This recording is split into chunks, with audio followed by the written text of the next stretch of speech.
Very good morning, ladies and gentlemen, and welcome back to La Molina here in beautiful Spain. Our tour of the venue continues here. We're in the timing house, a very important part of any skiing event. Guys in here are all working very hard to make sure the event is kept on time and we get those results correct, which does mean that we're not too far away from the start of run number 2 here for the second day of the slalom.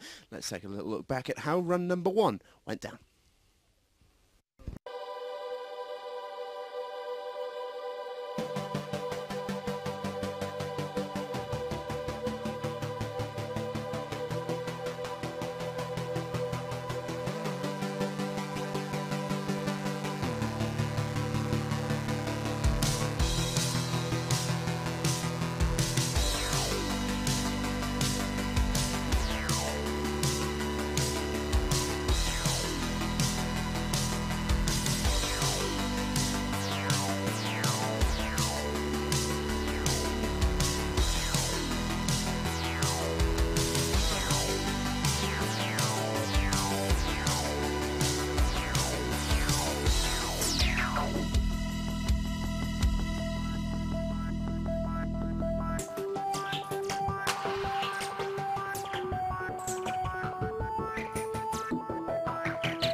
So those are our leaders after run number 1 of the final day here in La Molina. It's been such a wonderful competition here in Spain. We will be very sad to leave it behind us. Molina is next, but before that we have the final run on the final day here in La Molina. It's slalom time, and it's over to Alan March. Thank you very much to Stephen Jameson. If you're lucky, we'll take him to Molina as well, shall we? He'll be there as part of the World Cup final. Will you? I certainly will. So make sure you join us next week. We've got a team competition as well as a little bit more slalom for you. But that is what's coming up. We've still got this competition to get through as well. Hashtag Para Alpine. If you want to talk to us throughout the competition, you can use @ParaAlpine as well to follow all of these social media channels that you could possibly want. Instagram, Facebook, and of course, Twitter. Sun shining brightly as it has been, and we might have started with -3. It's already up to 8 degrees. It's meant to get a little bit warmer than that in the next couple of hours as well. So as the saying goes, tops off weather around here a little bit later.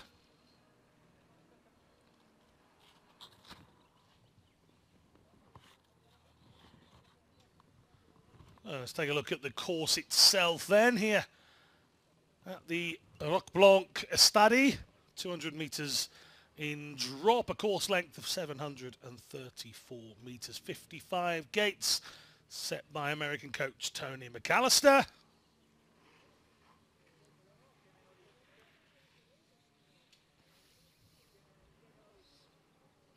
We'll start with the women's VI category, as always.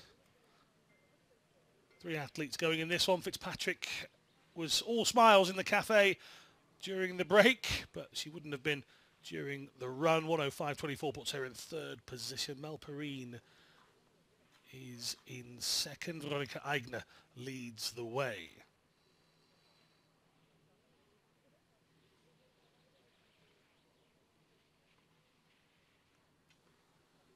So, coaches on the side.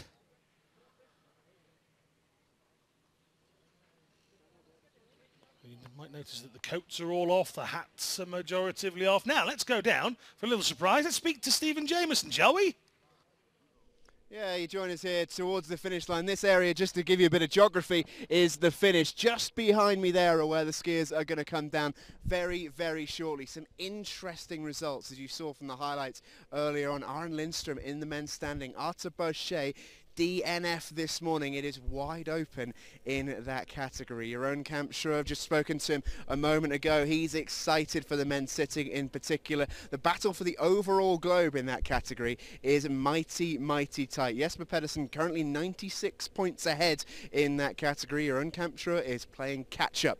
But having spoken to him, he is very much fancying his chances, but he knows he has to ski fast, he has to win almost every race, but that's a challenge that he does particularly like. 6 categories coming up, as we always have here at the Alpine skiing, and as you can see behind me, the weather is absolutely beautiful. The sunglasses are on, the shirt's out. It really is very warm down here. The skiers have all been talking about spring skiing. This is much more like summer skiing. It is very, very warm, currently about 14 degrees, but it feels hotter with the snow and the sun beating down on us. The skiers behind the camera, as you are at the moment, are currently all decked out, enjoying the conditions as well they might. It's our final day in La Molina, and everyone has really enjoyed skiing here. From speaking to skiers, to coaches, and to spectators as well. It's been the ultimate sport here on this World Cup tour. The weather has been beautiful, but the course has been very, very kind to the skiers, and the coaches themselves have really enjoyed setting it. The skiers have enjoyed skiing it, and because of the way the course is laid out, the spectators have all really enjoyed watching it as well. You can see almost the entire course laid out behind me. That is what everyone is looking at. The forerunners are starting to come down, which means we are not too far away from the start. Alan, it's back to you. Thank you very much. Stephen Jameson allowed outside in his sunglasses and his shirt. Me, I'm in a porter cabin with barred windows. Make of it what you will. Ready to be unleashed are the women's VI athletes. On the right-hand side of your shot right now is Menna Fitzpatrick. On the left is her guide, Jen Keogh. And despite a brief delay, we are ready to go. Yeah, ready. 3, 2, 1, go! Bit of a growl at the start of the run. Game face is on. And Menna and Jen need a seriously big dose of luck if they're going to win this one. As I mentioned, they seemed in fairly buoyant mood this afternoon during the gap. That doesn't mean to say they won't have been self-critical about that first run.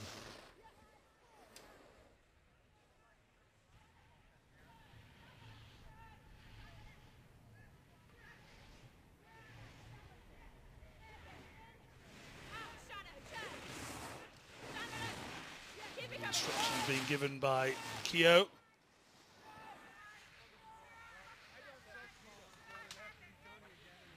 Competed for the Army. Guided Millie Knight before Menna Fitzpatrick. Was unlucky to miss out on Sochi due to an injury. But certainly has excelled as the guide of Menna Fitzpatrick.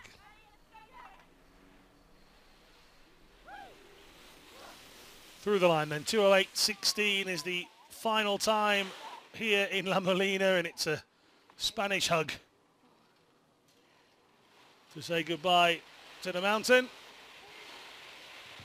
Now will Mel Perrine and Bobby Kelly say goodbye to Spain in winning ways. And a good level of success here over the course of the week. as expected. He's away inside Fitzpatrick's time, 6.78 the difference through the intermediate time check.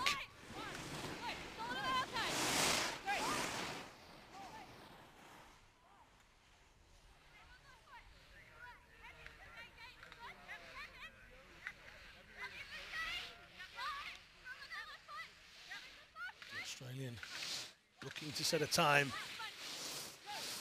that stumps the Austrian to the finishing section. Bobby Kelly takes a look behind it. The self-proclaimed legend guiding home Mel Perrine for the final time here in Spain. Well inside the time from Fitzpatrick. Is it enough to stop these two ladies? The Aigners,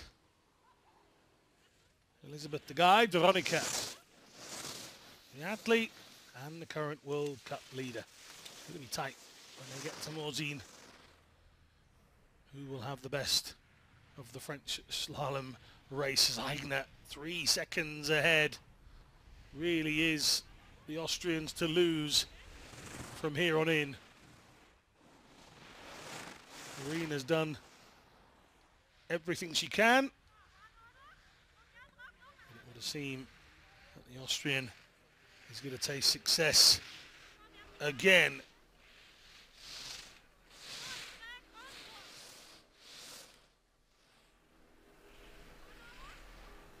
Neatly guiding her sister through here.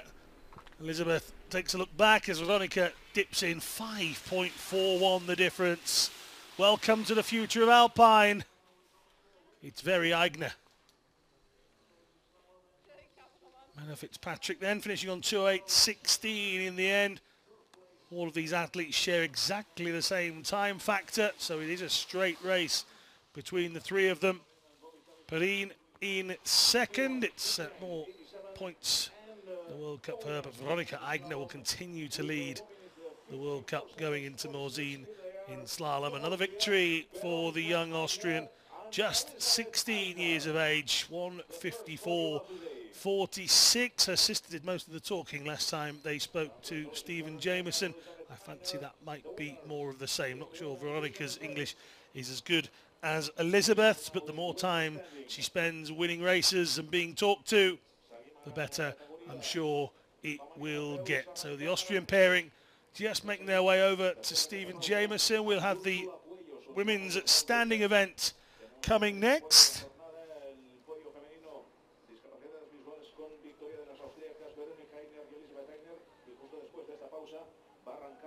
Well, Shea clearly going to be the favourite in the women's standing event. Frédéric Turgeon, Alana Ramsey. Will it be 2 podium places for the Canadians? How close can Anna Maria Rieder get?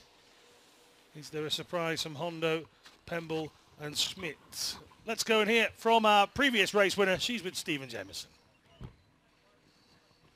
Yeah, thank you very much, Alan. Down at the finish with Elizabeth and Veronica. Guys, congratulations. 2 wins in 2 days. How do you feel? The feel is very good and so cool because it's 2 slalom races and we second, first place, and it's so cool. And in terms of the course today, 2 very different conditions. One in the morning when it was cold, and now it's like summer. How did you find it? In the second course, in the second run, the slope was icy and don't like this. And in the second race, the snow was soft, and yeah, I like soft slopes. That might explain the very fast time. Veronica, Elizabeth, congratulations on another win. We look forward to seeing you in Morzine. Alan, it's back to you. Well, thank you, Stephen Jameson.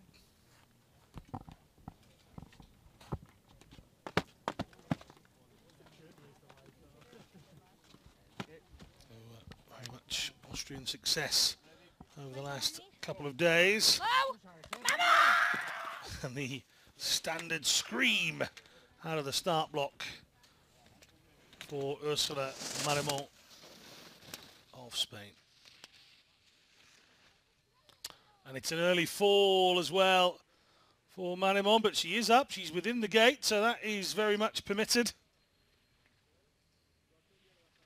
Marimon will continue. So the experienced Spaniard.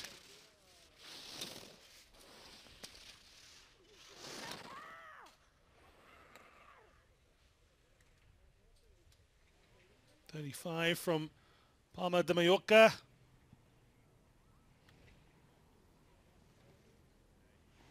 Works in law, social work studies as well. Right leg amputated above the knee after a motorcycle accident.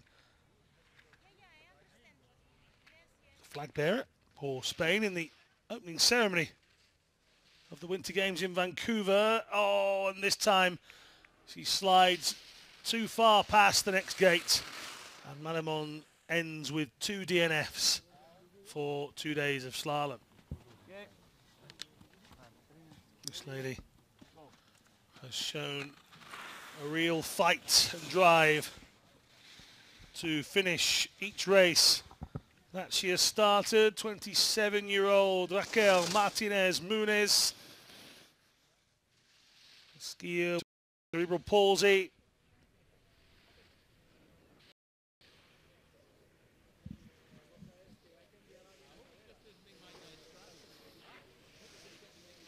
She says, if I walk down the street, I feel different, but when I ski, I can keep up with the other people.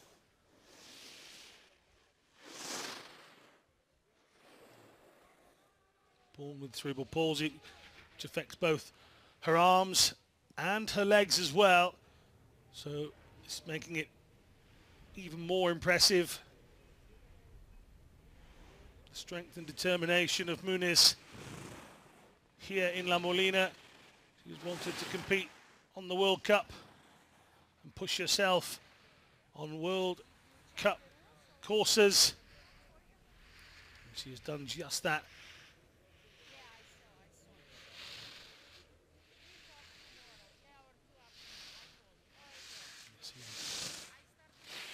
Effort being placed into this course by Muniz, who is just a matter of a few gates away from completing a wonderful week for Raquel Martinez Muniz from Spain. 2:45.48.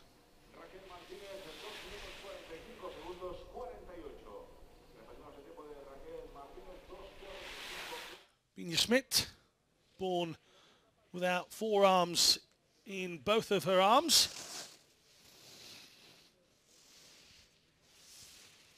Her aim coming into this season was to compete at the 29 World Championships, and she managed that and has been quite prominent on this World Cup circuit this year.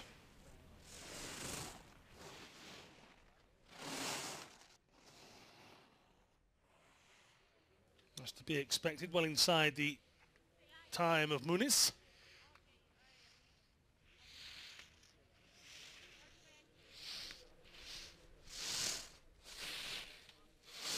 Bina's factored time, 95.97. Competing since 2011, and Schmidt gets across the line to 14.62.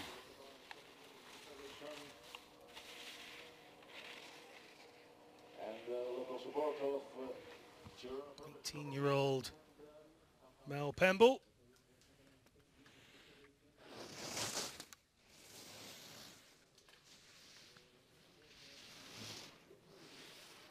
Mel has cerebral palsy as well, affects her ability to walk and coordination in her right hand. She leads from Schmidt at the time check, 0.33 the difference. Competed locally at paracycling as well.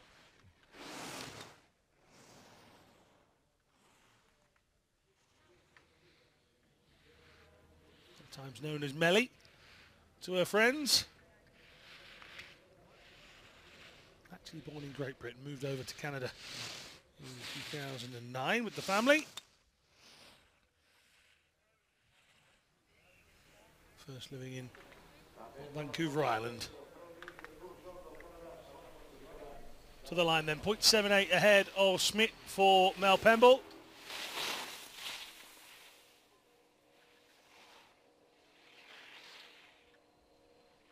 Time for Mel Pemble, 2 minutes, 13 seconds, 84. Ami Hondo.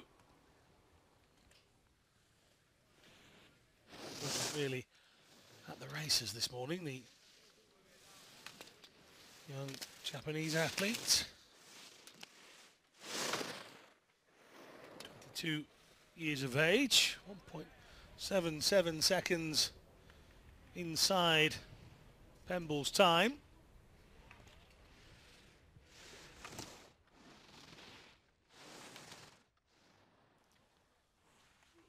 Hondo's factored time is 100%. She has an impairment on her left hand, or left arm.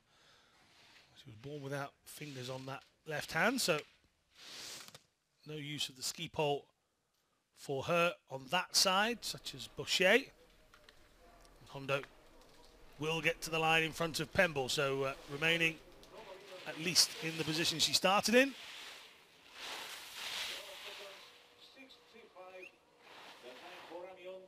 Hondo skis off the La Molina course. This is Ana Maria Rida, who needs to put in a time that's competitive, try and continue picking up some World Cup points in search of a World Cup globe in slalom.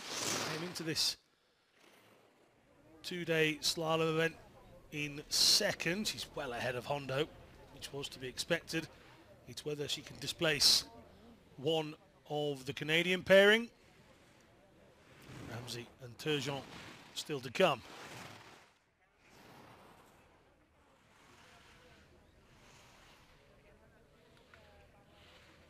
Another that's only 18, so you expect Ana Maria Rida to get quicker and stronger over the next few years as we head towards Beijing.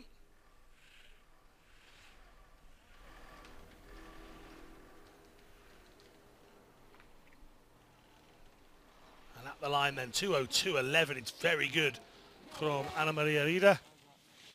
Germany lead. Canada, France to come.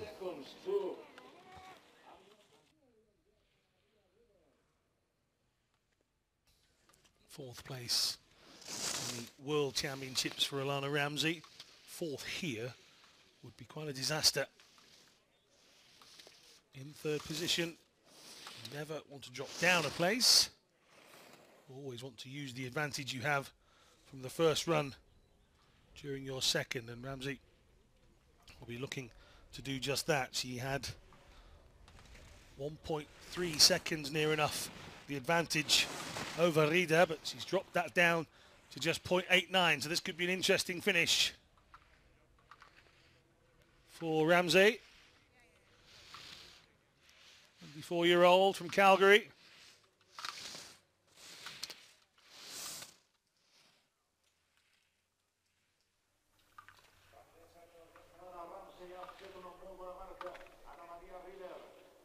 Cerebral palsy affecting Ramsey's right side as an impairment, but she does get across the line here in front of Rida.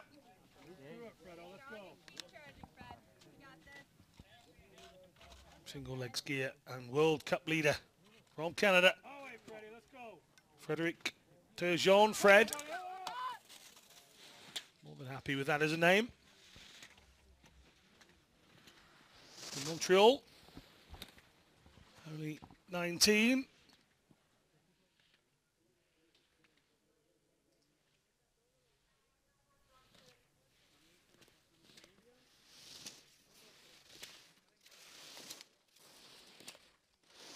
On 24.97 to stay ahead of Ramsey. Well ahead, 1.31 seconds is the gap.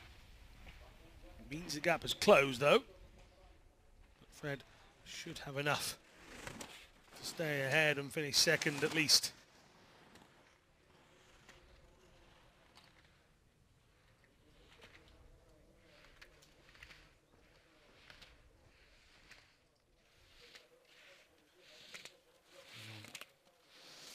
Going nicely so far.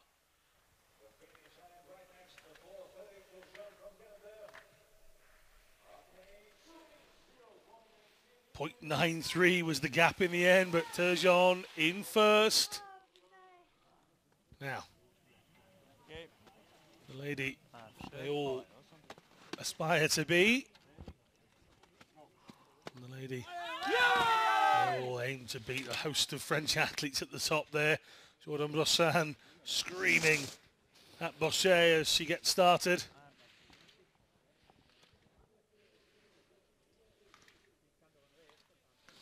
I was saying in commentary this morning that we haven't had a mistake from Bochet this season, and how cruel the sport would be if she were to make one at home in Morzine next week at the finals. However, the way she's competed this season, you would expect nothing more than what we've seen day after day on these mountains, and Bochet makes it look so effortless.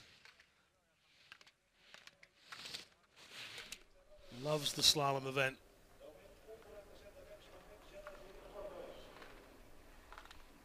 And he's just going to slide her way across the line with a victory of well over 6 seconds. Bochet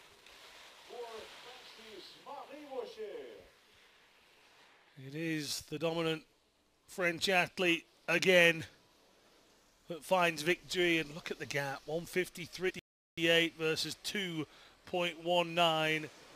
Turgeon was well enough ahead of Ramsey. It's Canada in 2 and 3. And they leave behind Anna Maria Rida, Hondo, Pembo, Schmidt, Muniz and Maramon. But it's Bochet once again that has the victory, destroying the gates and making light work of the second run here in the slalom. Women's sitting still to come, but we can first hear from our winner. She's with Stephen Jameson. Yeah, thank you very much, Alan. Here at the finish with our winner once again, Marie Bochet. Marie, from speaking to you a little bit earlier, I know you said you wanted to save something for this second run because it's been a very long season, you're a little bit under the weather. How did you find it today, on top again? One more time, the second is better than the first. I don't know if I'm tired or sick, but today it was very difficult. The warm temperature and the last day of the World Cup here, it's always difficult because it's the last we go home after, and we just want to go home before. So it's not easy, but finally a lot of pleasure in these 2 runs, and it's cool to arrive to fight against me, and that's the goal today. So I'm happy with that. And tell us why we should all watch next week in Morzine. It's going to be great. I know Morzine, you've been there before. How excited are you to go? Very exciting I'm very exciting, and I think we have a very, very good event here because the organization tried to do something very cool for the end of the season.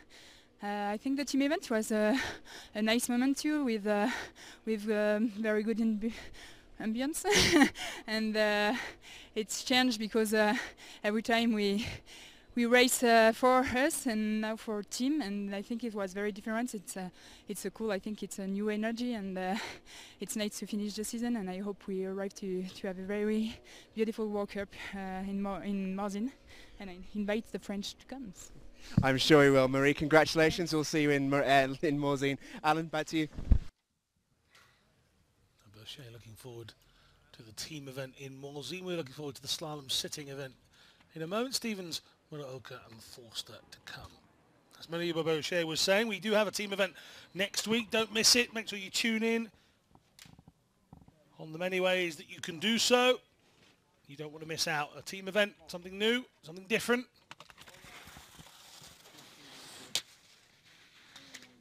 Laurie Stevens, one of the regulars in this World Cup campaign. 34-year-old.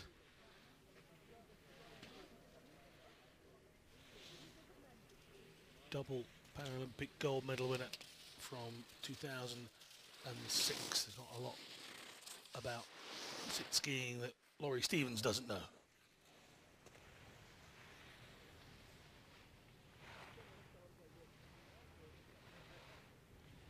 Working hard in the turns. You can see it's not easy twisting and manoeuvring these sit skis. You find that a large majority of the sit skiers prefer the speed events, albeit much more dangerous.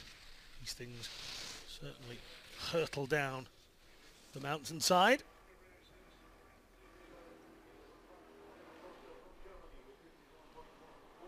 Stevens has done it without any complications. 2:12.04 is the combined time, and that means that she will guarantee herself at least third place. Momoko Muraoka, whilst being largely successful in the giant slalom, isn't as proficient at the slalom, which has meant that Forster has rather had it her own way these first 2 days, but Muraoka is attempting to get better each time with these slalom courses. Again, slalom suiting some athletes more than most. She is well ahead of Stevens, 2.49 to be precise.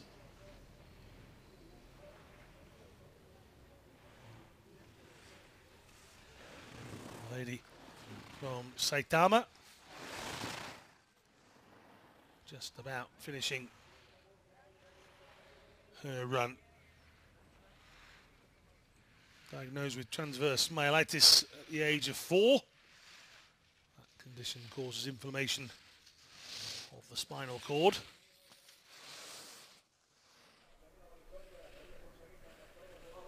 Muraoka comes into the final few gates then.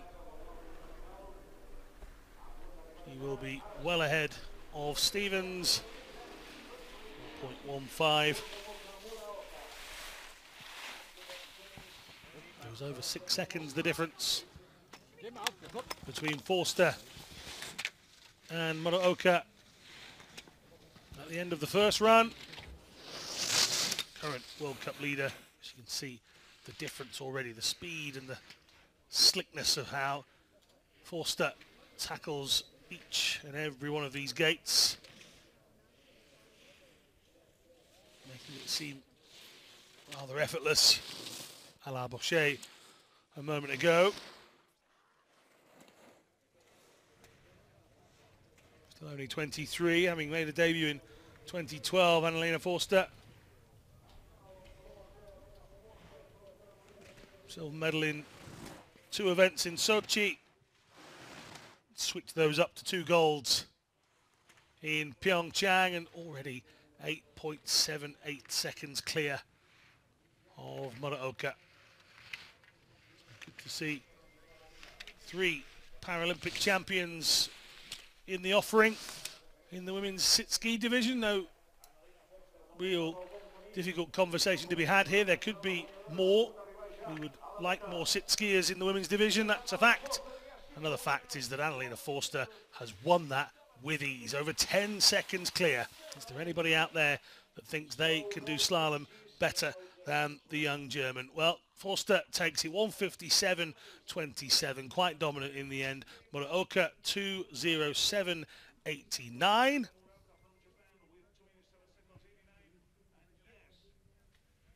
Ori Stevens 2:12.04 is the finishing time for the American.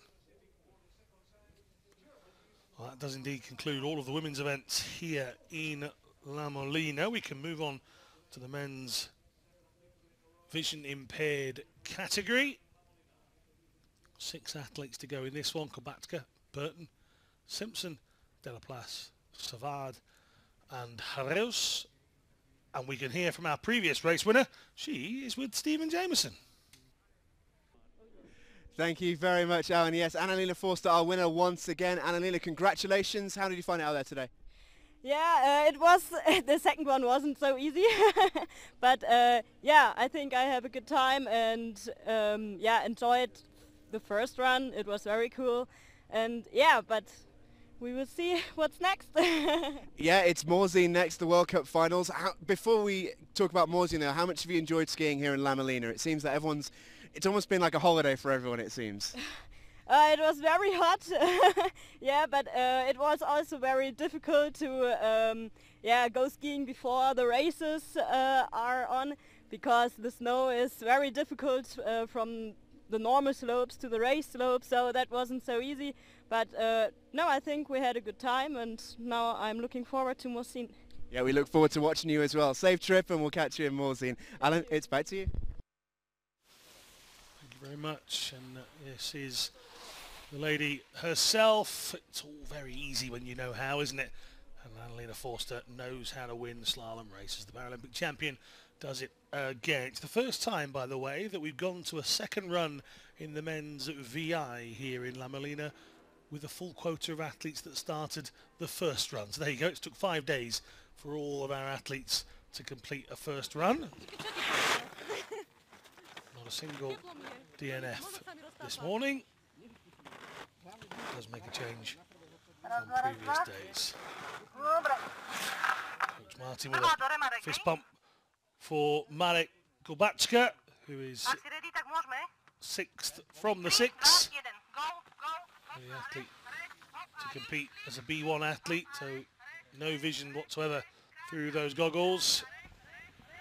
He is following the instructions and the sound of Maria Zatovikova, the speaker that hangs off the back of Zatovikova's rucksack.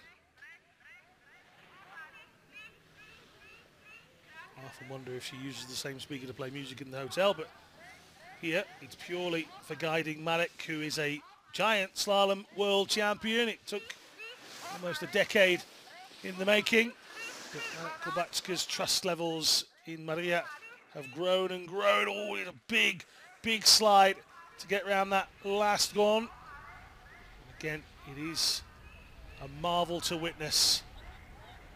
You are a skier out there and you know what it takes to ski down a course. Marek catching hold right at the bottom of one of the gates, and that has completely pulled away the ski from the boot.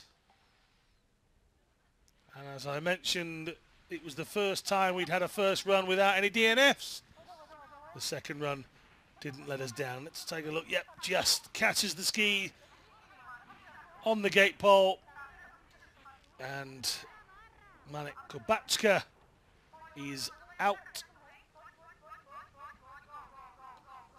Even just getting down safely needs instruction. Well, snowboarders and skiers alike are going up to use other parts of the resort.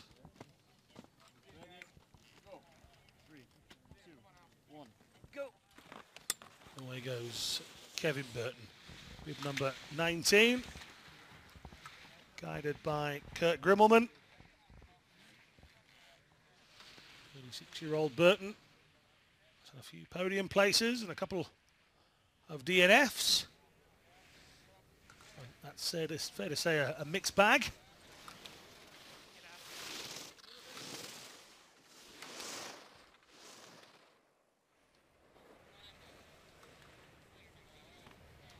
A former member of the US Navy as a linguist before retiring on medical grounds. Diagnosed with retinitis pigmentosa while still on active duty back in 2010.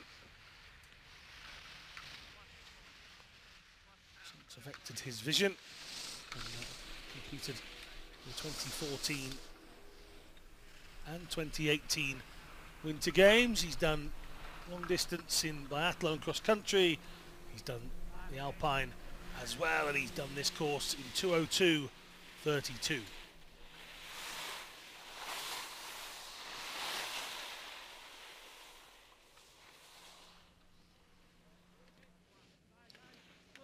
Andrew Simpson guiding brother Neil down the mountain. It's the last time we'll see Simpson during the World Cup. He won't be in Morzine. His mum was explaining during the break that the pair of them have got to get back to school and college alike. It's university for Andrew. The two of them have some academic commitments to worry about next. I'm not sure which one Neil would rather do. I bet he would love to be out there in Morzine at the end of this World Cup campaign, but he's shown himself in a very good light over the last few months, Neil Simpson, and I'm pretty sure that we'll see plenty more of him. All those at the Gordon Ski Club will have been supporting the Scotsman, and I'm sure we'll see more of Neil Simpson and his guides throughout the course of the next few years. Now, Hyacinth Delaplace, third position after the first run. World Cup victory on the opening day here in La Molina, and he's only 0.17 ahead of the lead time.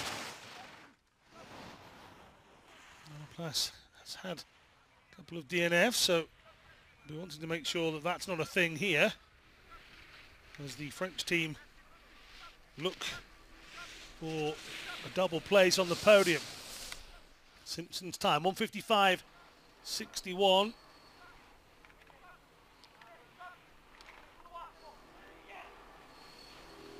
Across the line they come then, so we'll have to wait for an official time on that. Just Delaplace seems happy. That's 1:55.31. So 1:55.31 for Delaplace. Now, Thomas Savard is just being made to wait a brief moment.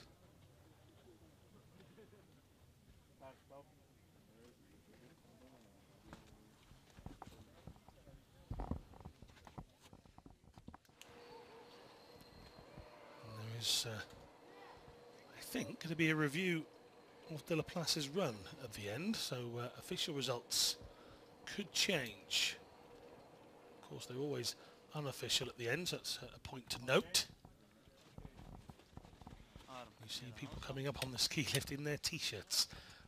That gives you an idea of just how warm it is. Coats and everything have been abandoned. Now Thomas Savard will not, I'll repeat this, he will not want a repeat of what happened yesterday. He won the first run, looked very, very good, and then crashed out in the second run. Frustration was there for all to see. Now Savard has to beat Delaplace's time and try and hold off Haraos.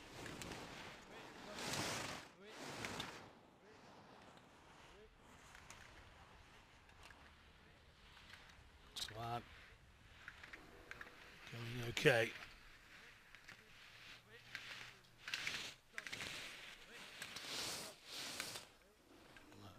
Savard coming in towards the finish then. The best time so far is 1:55. Savard is well inside that. That intermediate time wasn't correct, but his time at finish is 1:51.64. So the leader is currently Savard. Delaplace currently in second, Simpson currently in third. But my understanding is there will be a review of Delaplace's run. So the Simpson fan club, hold your breath. Of course, if this man falls over, then Neil Simpson finds a podium place anyway. But he is the World Cup leader in slalom for a reason, and that is because Miroslav Haraos and Maros Hudik are very quick as a team. Haraos following the instructions of his guide to great effect so far this season. And the 32-year-old from Lubavitch continue to control the slalom. Started skiing at 12.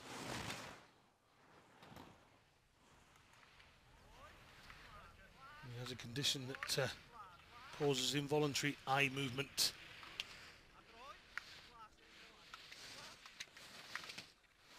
There's very smooth indeed.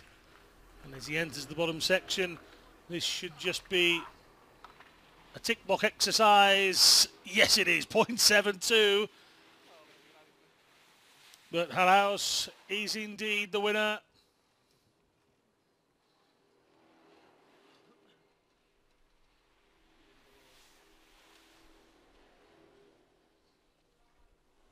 So take a look at the official results.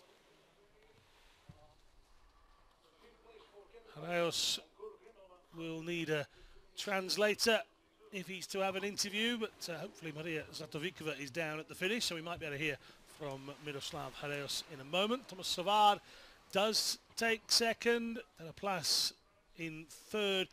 Just a reminder, this is an unofficial result screen, so those could change. There is potential for a review on De La Place's run, that's what I've heard. So Simpson, Burton and Kubatska DNF'd at the end. Well, let's take a look at the men's standing event while we're waiting.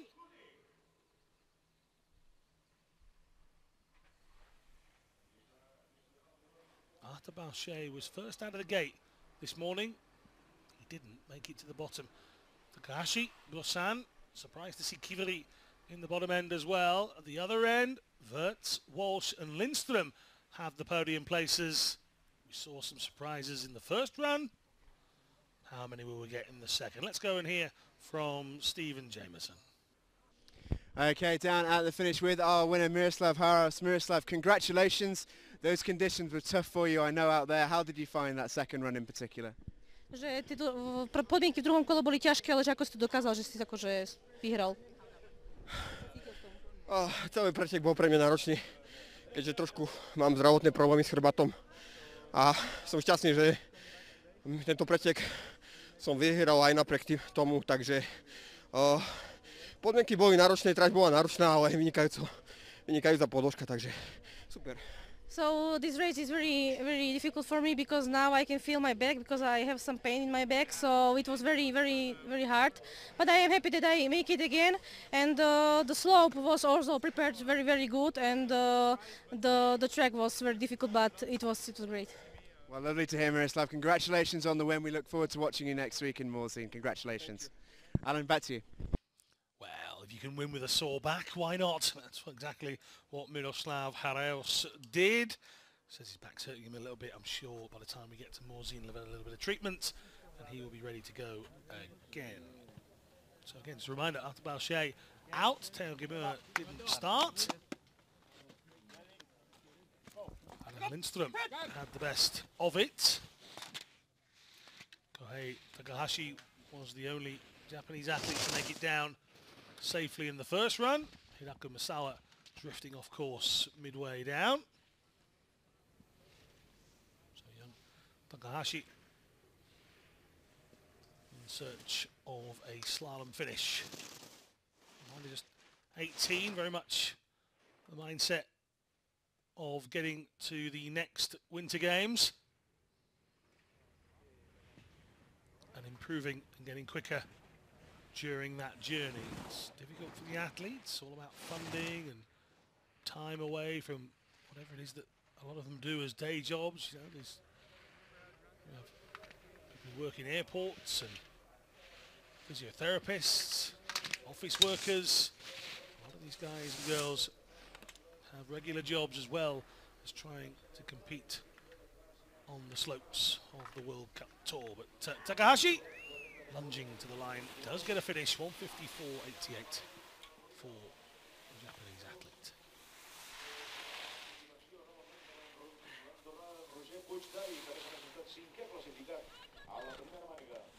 5 DNFs this morning. This is Rosan. 0.26 ahead of Takahashi.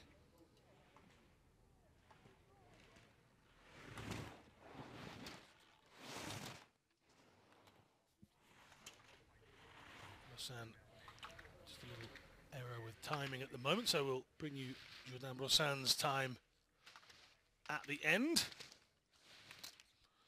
What he needs to do is give us a clean run, so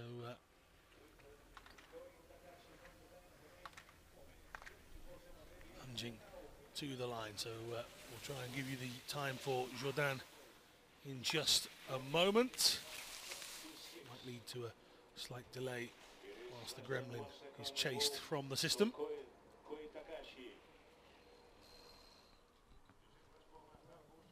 Santeri Kiveri waiting to go. A very uncharacteristic mistake from the normally cool and casual Santeri Kiveri. You can see the sun beating down here in La Molina. Don't forget, we're off to Morzine next week. It's the final event of the World Cup calendar. It's the World Cup final. The last chance for you to take in the action of the World Cup circuit. France is waiting, Morzine is ready, and the athletes themselves are all talking about getting there and finishing their season as strongly as possible. You can see Andrew Kirker at the bottom of your screen just taking in the sunshine. This is the winner of the men's VI event. This is Miroslav Hraus, who we saw being interviewed and heard from with Stephen Jameson very briefly. Thank you to Maria Zatovikova, the guide of Marek Kubacka, taking her time out to be translator for us, enabling us to keep our 100% record of interviews this week. We've done well with all of the athletes, no matter where they've come from. Some of them have stronger English skills than others, some of them better than me. Santeri Kiveri, Finland's only athlete on the tour. Yesterday, brilliant. The day before, spectacular. This morning, he'll tell you, was a bit of a disaster, but 3.69 seconds for the Finn.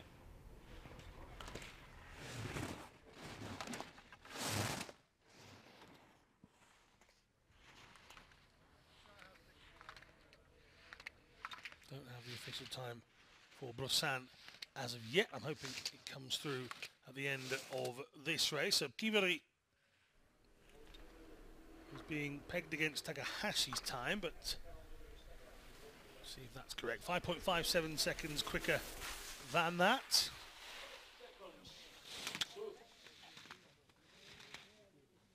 Now Robin Kusch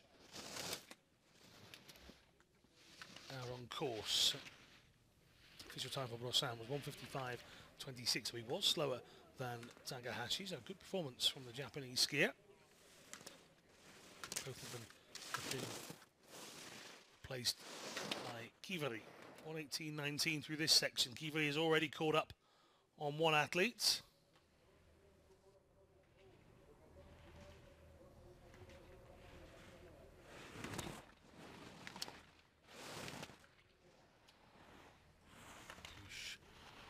Needs to find a little bit more at the bottom, or he will drop down a place.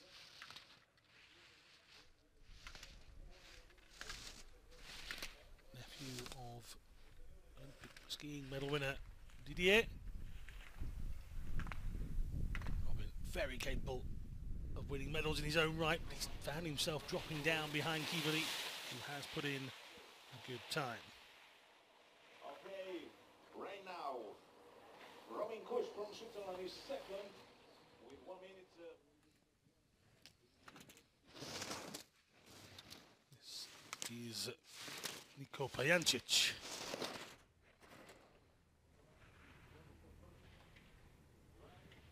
He's down. I did say that Kiveri has been in great form the last few days. That was a mistake from him this morning that left him as far down as he is. He's already up on Kusch. He's now up on Pajancic. Oh, he's definitely up on Pajancic, who drifts out to the side. Well, he can't hide the feelings, can he? You can see etched across the face. Frustration from Niko Pajancic. Now, good run this morning from Roger Puig-Davi. And the Andorran matched that with a good second run as well. He went 55.93 this morning.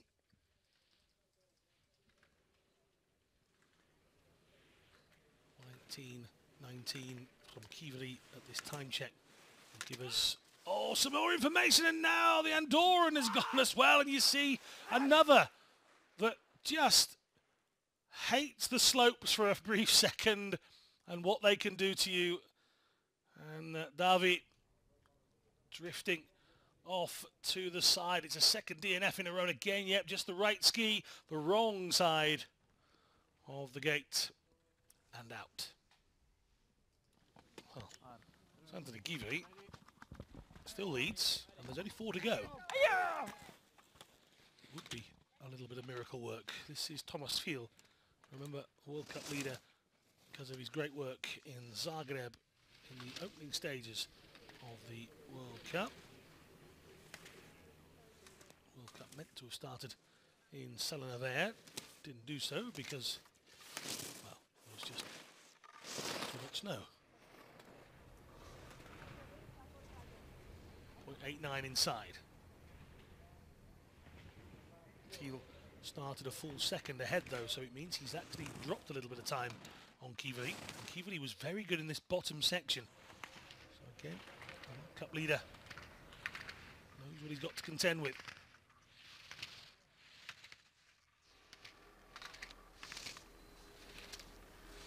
Swings himself through those tight gates. Oh, and a big slide! Fiel is out as well.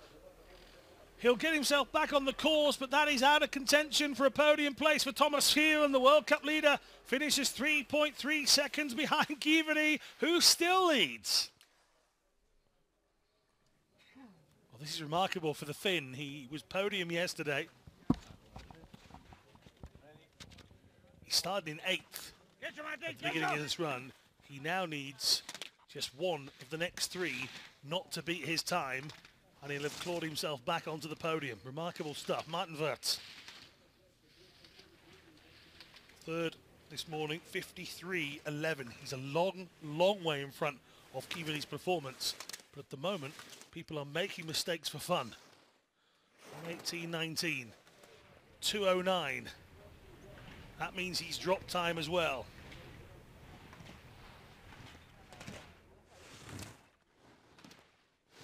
Wirtz needs to keep this controlled to stay on the podium. You know full well that Thomas Walsh will go 110%. It's as simple as that. Can Wirtz move upwards? 1:49.31. Oh, he's there, you know, but by 0.35. Clinging on to that podium place is Martin Wirtz. Well, he waves. Advantage Wirtz then.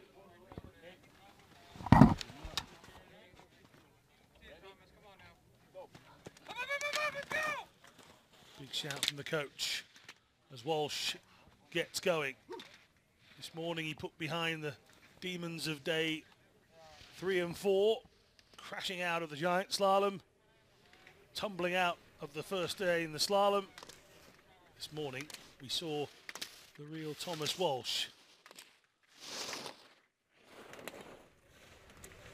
He's inside Wirtz's time by just 9/100th of a second, which means he's actually dropped a little bit from the advantage he had in the first run. Can the American continue to lead?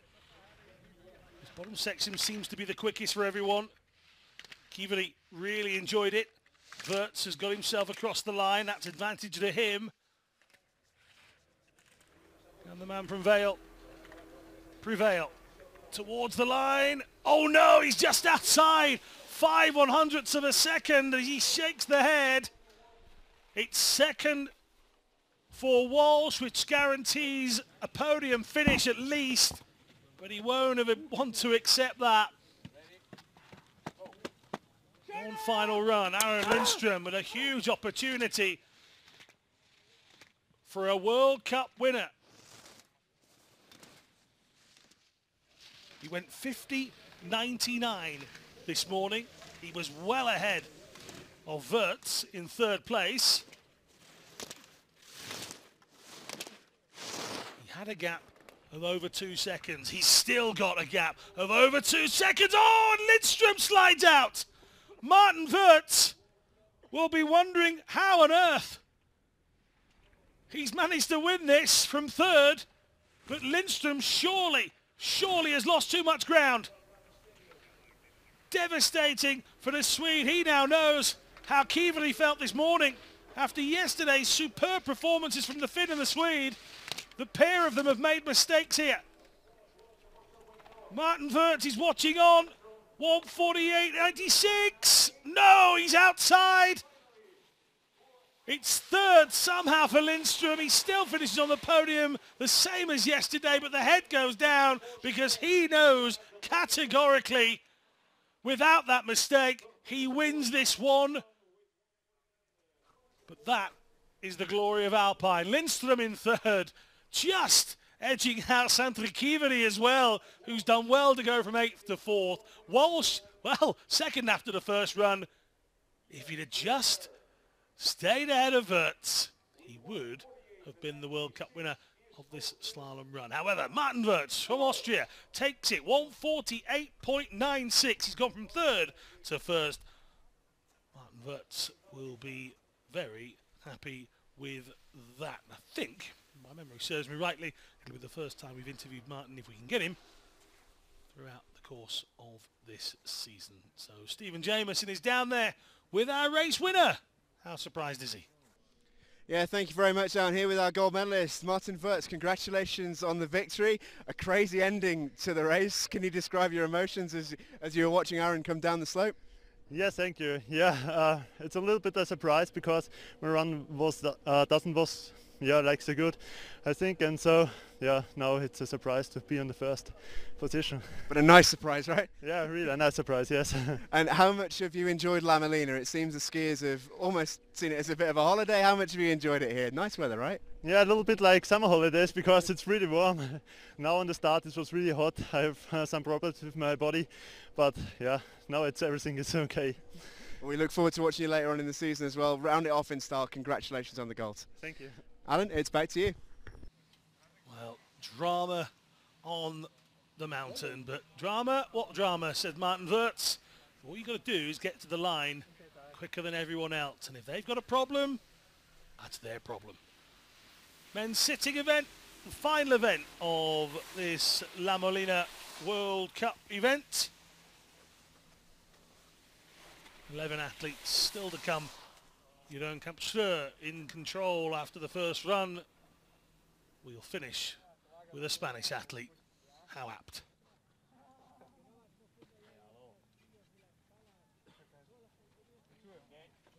So Jone Slivnik of Slovenia is first to go. His time was slightly quicker than that of Espariagas Juarez this morning.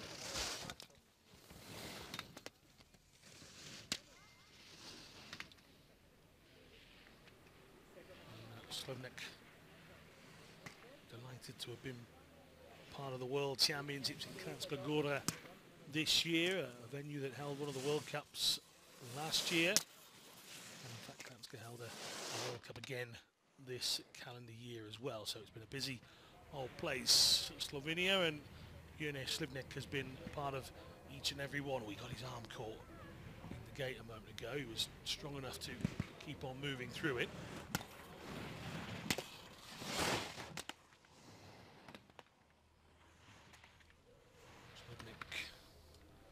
Was even visited by the Prime Minister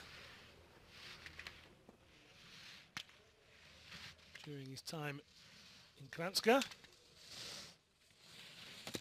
Still a student, still only 18. Involved in a traffic accident when he was just 5 years old, resulted in paraplegia. Slivnik gets to the line. We'll bring you that time in just a moment.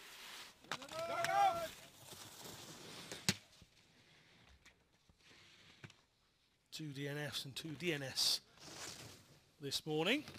So we lost 4 before the second run. Floris Meyer has just taken one of those poles to the face quite hard. So slowed him down a little. 1:30.64 is the time check that Maya will be looking to be in front of and remain off the bottom of the standings. This is indeed 1.78 seconds ahead. He went 1:03.62 this morning.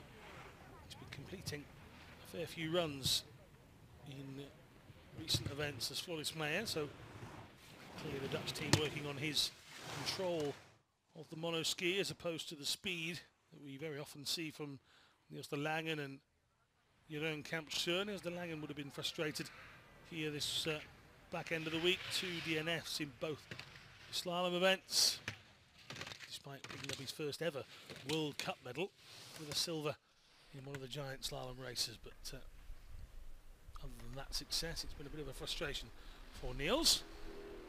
And Floris, on the other hand, will get to the line, and he is in front of Jonas Slivnik. It's 2:06.20 for the Dutchman.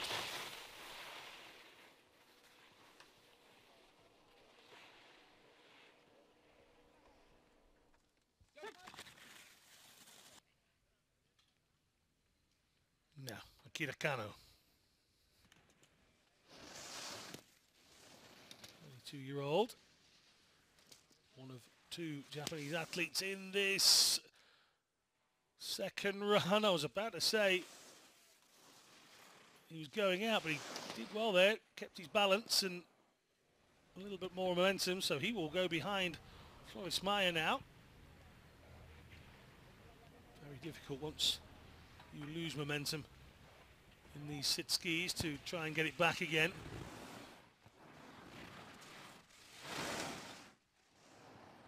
You see with the VI athletes and the standing athletes, if they tumble and they're still in the course, they can maneuver their way back up to the gates. Very, very difficult to do that in one of the sit skis. Kind of putting that issue behind him to keep on racing. And into the final few gates he will turn. And he isn't that far behind Meyer's time in the end, but he still will finish behind the Dutchman. 2:06.99.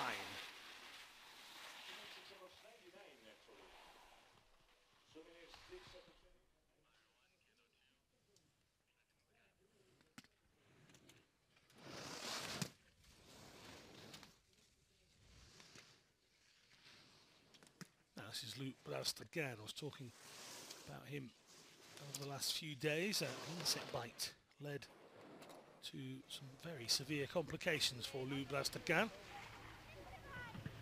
Lost his voice and his eyesight at one point as well, both of which have returned.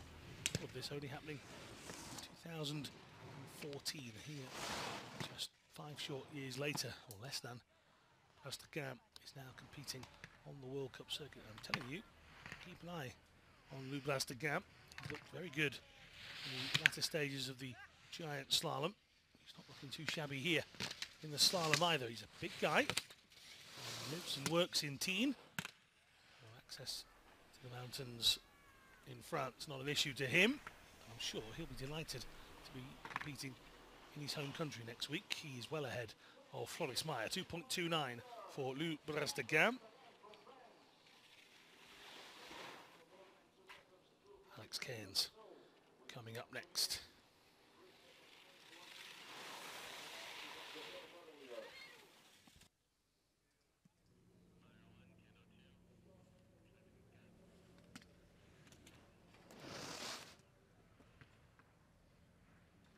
Alex Cairns.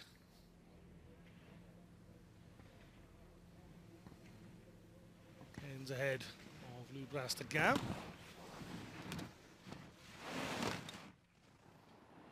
You see why they wear the heavy-duty helmets. Big slide there from Cairns. Those gate poles clattering away from Alex Cairns' face, but steadily protected. 26-year-old our mission. British Columbia. Oh, and he's taken a tumble. And Cairns trying to get himself just back up to the gas. It's very difficult for them to do so. I didn't say it was impossible, and he managed to get there. But Alex Cairns will have lost all manner of time. For him, this will be about getting to the line. But oh, they'll dissect that right at the end. Well, this is Jesper Pedersen, who would not have expected to have been in 5th after the first run. Had some difficulties. His job now is just to get out there and see how fast he can go. Kiveri went from 8th to 4th. Pedersen will be go from 5th to at least the podium. Keep those leader points ticking over. He is the leader after a dominant performance in Zagreb. Can the 19-year-old Norwegian find a path down this mountain that puts pressure on the ones above him? Pedersen will be in front of Lubas Dagan as to be expected, and a long way as well, 11.59 seconds. So over to the rest.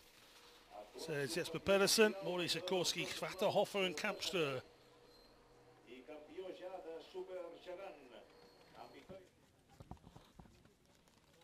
That's Sikorsky waiting in the wings whilst Taiki Mori gets his second run going. Vastly experienced Japanese athlete. 38 now, and again also competing in powerlifting. His intention is to go to the games in the summer and winter of 2020 and 2022. Former world champion,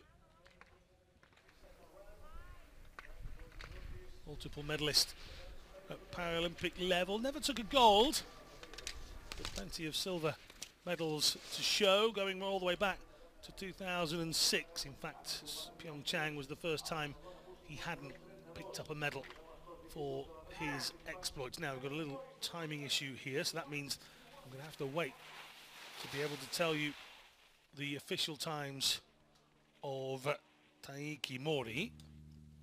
My understanding is that Jesper Pedersen is ahead. Sikorsky will be made to wait, and well, it's usual when athletes are made to wait that their coaches try and keep them warm, but that's not going to be such an issue up there at the moment. So Pedersen's time was 1:52.32.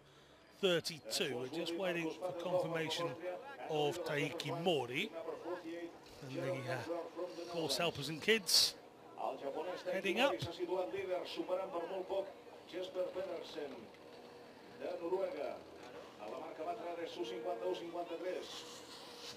Don't forget, we are off air after this event, and we rejoin you on Tuesday from Morzine. Now, this is Mori getting a finish.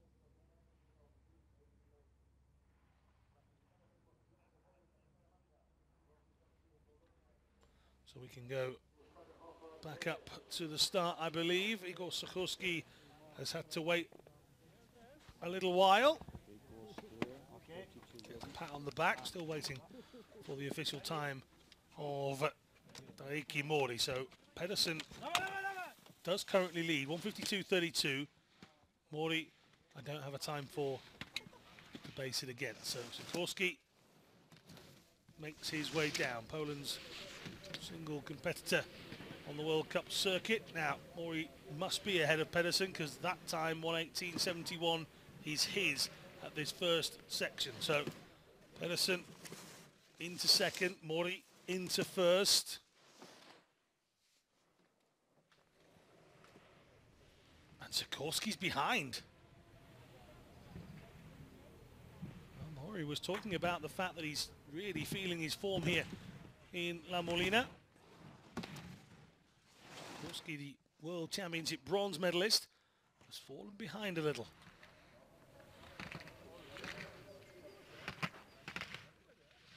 Starting to approach the latter stages of his time here in La Molina. Sikorsky, 4 or 5 more gates to maneuver his way through. Now Mori's official time, 1:51.53. Oh, good finish from Sikorsky. Excellent work at the bottom half. And the pole is in first.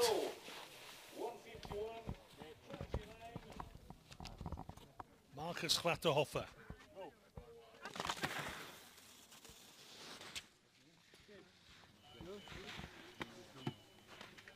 Chance for more Austrian success to add to Martin Wurtz's a little bit earlier. Schlatterhofer needs to see off Sikorsky and hope that Kampschreur doesn't catch him. 1:19.29 at this section was Sikorsky, but he was behind Morty at that point.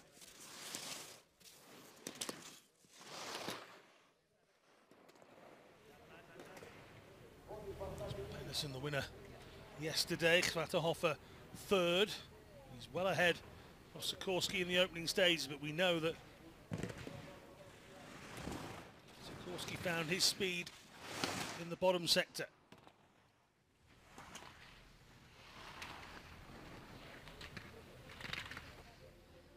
27-year-old.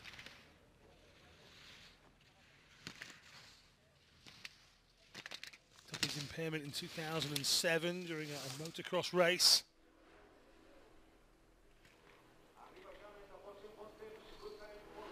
Can he get inside 150, 129? He should do that easily, and he has done. 149.85. It's over to you, Jeroen.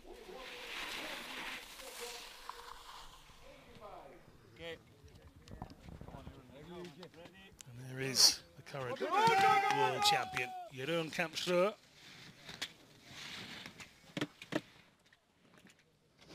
Remarkable season, it's fair to say, and yesterday was one of those rare moments, a bit of a flashback to 2017 where you knew that Kampschreur was capable of an error. This year he's been much more proficient, more reliable out on course. He is behind Schlatterhofer here. Now that's a surprise. He was half a second up. Jeroen Kampschreur, not at the races yesterday, took that one very low on the helmet. I'm not surprised that hasn't hit him in the neck. He's a big, tough kid. He's Jeroen Kampschreur.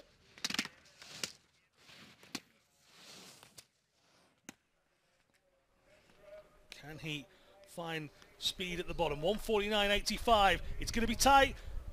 It's going to be Kampschreur's. 0.2 of a second. Talk about digging deep. There's the smile we're getting used to. Great, Jeroen Kampschreur. It is more Dutch delight for Jeroen Kampschreur. I think they're going to have to fix one or two of the gate poles. They met Kampschreur in the face, and Jeroen's face won. Schlatterhofer.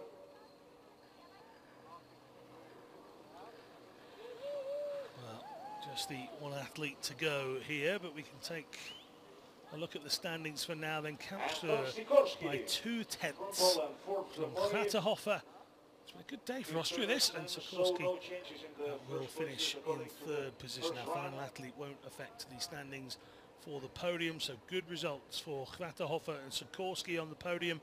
Pedersen will be disappointed after yesterday's victory to only be down in fifth. Good performance from Luc Percival. Can't keep saying this enough. I'm really impressed with him, and more time on the circuit might show us some better results for him. Quite fitting that we're going to finish our time in Spain with a Spanish athlete, Oscar Antonio Espayaga Suarez, the final athlete to go. Molina has given us plenty, and well, of course it gave us a Spanish athlete last. He won't catch Kampschreur's time, but Oscar Antonio Espayaga Suarez will want to finish this race. That much is simple. The 36-year-old, an accident back in 2001 on an endurance motorbike, fractured 2 vertebrae, losing all mobility in his legs. Good tennis after that. Even tried paracycling and swimming, but his love for the winter sports has won through.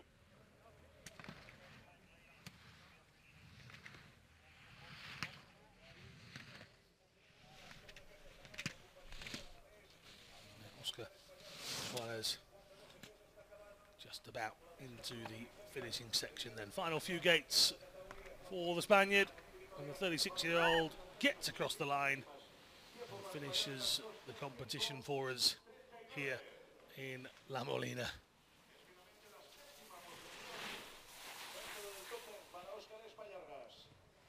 So that is the final athlete of the event. And as I mentioned, that wouldn't change the standings too much. He is ahead of Maya, Kano and Slivnik, so a good finish for Oscar Juarez. Lubastagan does stay in 6th. Sikorsky, Chvatahoffer, but neither could get past Jeroen Kampster, who will be down with Stephen Jameson in just a couple of moments. The Dutchman has some words to say. Let's go and hear. Yeah, thank you very much, Alan. Here with Jeroen Kampster. Jeroen, another victory. This one was mighty, mighty close, though. Did you have any idea as you made it down just how close it would be? Nope, I had no idea. No, that's competition, man. I like it. Yeah, I mean, Marcus had a great run. Obviously, he was faster than me this run, but yeah, I think it was a little. I was a little cautious after yesterday, and I didn't really want to lose any more points. And yeah, well, I skied fine. I mean, I could have maybe gone faster, but I just didn't want to take a risk. And in terms of how you're approaching this competition, I know now it's not necessarily about medals for you. It's about those globes. It's about those points. Let us know how you're looking at it now as you head into Morzine. Well, it's very close between Jesper and me with the overall globe, and that's why I really wanted to win this one, because yesterday I lost 100 points because of my DNF, and I just gotta try my best. It's all depending on us now. So if I ski well, we'll see what he does. I'm not gonna let myself be under pressure because of all the things outside. I'm just gonna focus on my skiing and try to be the best. And just before we leave La Molina, I want to give the final word to you. How much have you enjoyed this place? We've been here a week. We've experienced what us Northern Europeans would call summer, yeah. and yeah, it's been seemingly a really enjoyable event. Well, the conditions were like. You know, it's so weird because in the morning it's super icy and then now it's really slushy. So it's adapting to different situations again, and yeah, I mean that's also what makes you a good skier, I think, if you can adapt to the conditions. And yeah, well, it's super sunny here as well. That makes it good. But at the start it was really hot. I have a headache a bit, so I'm gonna drink some water. Yeah, man. Sounds like a plan. We can't wait to watch you in Morzine, and congratulations on another win. Alan, for the final time here from the finish line, it's over to you. True words of an athlete. I'm going to drink some water, not a single mention of anything stronger. Well, Jeroen Kampster crosses the line in front. That really is a mouth-watering thought process for us to have. The men's sit-ski event will be phenomenal. The hunt for the overall globe between Pedersen and Kampster could be a remarkable finish to the season. We've had some fantastic performances here in La Molina. Spain has treated us to truly Spanish weather. The slopes, well, they had to work hard, but they were magical all the way through. The athletes have enjoyed it. We hope you've enjoyed it. We go one more time. Next time you see us, we'll be in Morzine in France for the World Cup finals. Join us on Tuesday. But from here, from La Molina, from all of us, goodbye.